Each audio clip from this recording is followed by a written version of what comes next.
Remember those cozy holiday evenings when the kitchen hummed with the clatter of mixing bowls and the sweet tang of spices wafting through the house? The table groaned under dishes that brought the whole family together, each bite a story from years gone by. But somewhere along the way, many of those cherished recipes faded into yellowed pages and dusty tins. Today we're looking at 10 forgotten holiday recipes everyone needs to revive. Simple treasures from Christmases and Thanksgivings past that deserve a warm spot on your plate once more. 1. The jiggly jewel of 80s tables. Picture a bustling 80s holiday buffet, where the turkey sat proud but the real showstopper shimmered in a glass dish like a ruby ornament come to life. Christmas snow salad burst onto the scene in 1982, a creamy Jell-O dream flecked with crushed pineapple, red and green cherries, and crunchy pecans, all molded into festive shapes that caught the twinkle lights just right. It was a refreshing breather folks craved after heavy roasts, light as fresh snow yet sweet enough to chase away winter's chill. What made it special was that easy elegance, no fancy oven time, just a wiggle in the fridge and a slice that wowed the cousins. But by the 90s, tastes turned to crisp greens over wobbly molds, and this cool beauty quietly slipped away, leaving us to wonder why we ever let it melt from memory. 2. Spice secrets from medieval kitchens. Back in the misty halls of medieval England, around the 13th century, bakers stirred up mincemeat pie as a hardy shield against the cold, blending chopped beef or mutton with tart apples, raisins, and a whisper of cloves and cinnamon, all wrapped in flaky crust.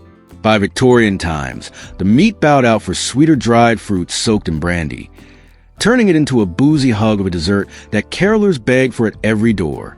It was special for its layers of warmth, spicy, sticky, and just a touch rebellious with that hidden kick, evoking feasts where kings and common folk alike savored the same slice.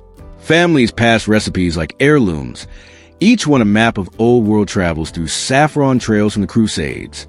Yes, turkey claimed the throne in the 19th century, and store-bought jars dulled its homemade spark. This pie faded, a quiet casualty of simpler holiday spreads. 3. The flaming feast of carolers' dreams. Deep in 17th century England, amid crackling hearths and "We wish you a Merry Christmas" echoes, figgy putting steam to life as a dense dome of suet, breadcrumbs, raisin, and candied peel doused in brandy and set ablaze like a Yuletide torch. With exactly 13 ingredients to honor Christ and the apostles, it crowned the table after the roast, its holly sprig crown a nod to the season's thorns and joys. The magic lay in that dramatic flame, flickering blue as it warmed the room and the heart, a shared spectacle that turned even the humblest gathering grand. Stirred on the last Sunday before Advent, it ripened for weeks, building flavors like old friendships. But its hours-long steam and hearty heft gave way to quicker cakes in the 20th century, leaving this pudding to smolder only in songs, a forgotten blaze we could all use a spark of again. 4. A briny broth for Eve's Vigil. In the mid-1800s, waves of Irish families crossed stormy seas to America's shores, carrying a solemn Christmas Eve custom, a simple milk stew of dried fish to honor the meatless vigil before the Savior's birth. Here, they swapped ling for plump oysters fresh from Chesapeake bays, simmering them gently with butter, pepper, and cream into a velvety bowl that whispered the sea's quiet gifts. It was the evening's gentle anchor, warm against the frost, briny without overwhelming, a humble start to midnight mass that bound kin in shared silence and steam. Oysters arrived by rail just in time for the holidays, a rare treat that made the ordinary feel sacred. As refrigeration eased supply but taste leaned toward heartier roasts, this stew receded inland, a coastal echo we might revive to remind us of vigils kept in softer light. 5. The regal bird of Dickens' tales. From ancient Norse hearths where geese honored Odin and Thor for bountiful harvests, to Queen Elizabeth I's 1588 table, where victory over the Armada called for a golden roast, this plump fowl reigned as winter's king. By Charles Dickens' 1843, A Christmas Carol. The Cratchit's humble goose, stuffed with sage and apples, its fat crisping delace of potatoes below, symbolized redemption and plenty for the poor man's feast. What set it apart was that rich, gamey savor, far juicier than turkey, with skin that crackled like fresh snow underfoot, turning any meal into a tale worth telling. Affordable on farms and easy to fatten through fall, it fed the masses till the 20th century. Yet cheaper imported turkeys and quicker ovens nudged it aside, leaving this noble bird to perch in stories alone, ready for a triumphant return to our firesides. 6. Minty's Mid-Century Magic. In the neon glow of 1950s diners, where Elvis twirled on jukeboxes and creme de menthe flowed like emerald rivers, bakers dreamed up grasshopper pie from a cocktail's playful kick. A chiffon cloud of whipped marshmallows, white chocolate, and that vivid green liqueur, cradled in an Oreo crust.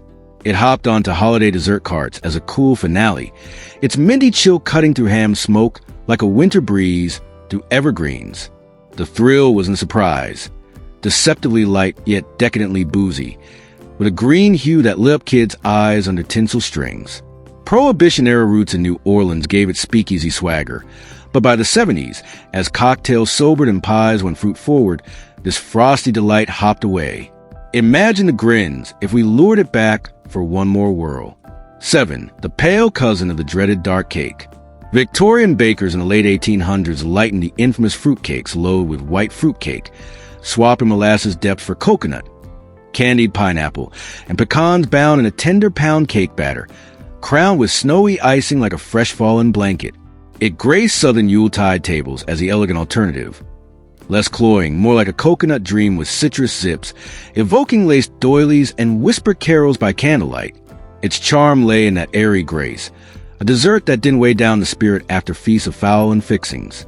Cherished in church socials and family tins, it bridged old world plenty with new world whimsy. But as fruitcakes earned punchline status through mass-made duds, this brighter kin dimmed too, a gentle ghost we could dust with sugar and summon home. 8. The stalk that stole the spotlight. In 1910 San Francisco, amid the clink of crystal of the St. Francis Hotel, Chef Victor Hertzler marinated crisp celery hearts in a zesty bath of olive oil, vinegar, herbs, and tarragon, chilling them to a pale, tender crunch that opened Thanksgiving like a fanfare. Once a Victorian luxury, grown in muddy trenches for that buttery blanch and served in tall vases as table centerpieces, it became an elegant opener. It snapped cleansing the palate for turkey's richness. Folks adored its simple sophistication. A humble root elevated the star, evoking Grandma's quiet pride as she arranged the stalks just so. Plentiful by the 1920s, it bowed to flashier salads and speedy sides. Yet in a world of hurried bites, this cool, verdant whisper waits to refresh our feasts once more. 9. Sea-kissed crumbs for turkey's embrace. As far back as 1685 London cookbooks, British settlers stuffed pullets with spiced oysters and bacon. But by colonial Thanksgivings, those briny gems mingled with cornbread crumbs, sage, and onions for a savory side that hugged the bird like an old friend. In Chesapeake homes through the 1800s, it was a sea's nod to harvest bounty. Oysters liquor soaking the bread to moist perfection, their subtle salt weaving through celery snap. The joy was in that hidden luxury, turning everyday dressing into a coastal hymn, shared with laughter over lantern light. Abundant and cheap then, oysters grew dear as stocks dwindled, yielding to plain bread in heartland hearths. But oh, the stories a spoonful could stir. Let's let the tide bring it back. 10. The sherry-soaked sermon sweetener. In the sultry 18th century South, where British trifles crossed the Atlantic in heirloom bowls, tipsy parson layered stale cake with sherry-drenched fruit, custard rivers, and whipped cream peaks, earning its name from parsons who lingered too long over seconds. A post-sermon treat in plantation parlors, it wove peaches or berries into boozy bliss, its golden glow a sly wink at propriety's edge. What warmed hearts was a thrift, leftovers reborn as indulgence, each spoonful a tale of Sunday suppers and stolen sips. By the 19th century, it graced church picnics from Virginia to Georgia, a communal crown. Temperance waves and quicker sweets washed it under, but this layered legacy hums for revival, tipsy with memory. As we gently close this well-worn photo album of flavors and firesides, take a moment to dust off one of these recipes. Maybe start with the simplest, and let it weave its own story at your table. Which forgotten gem calls to you most? Drop it in the comments below. Give us a like if it stirred a smile, and hit subscribe so we can rewind more moments together. Merry holidays, friends. May your gatherings be as rich as these old delights.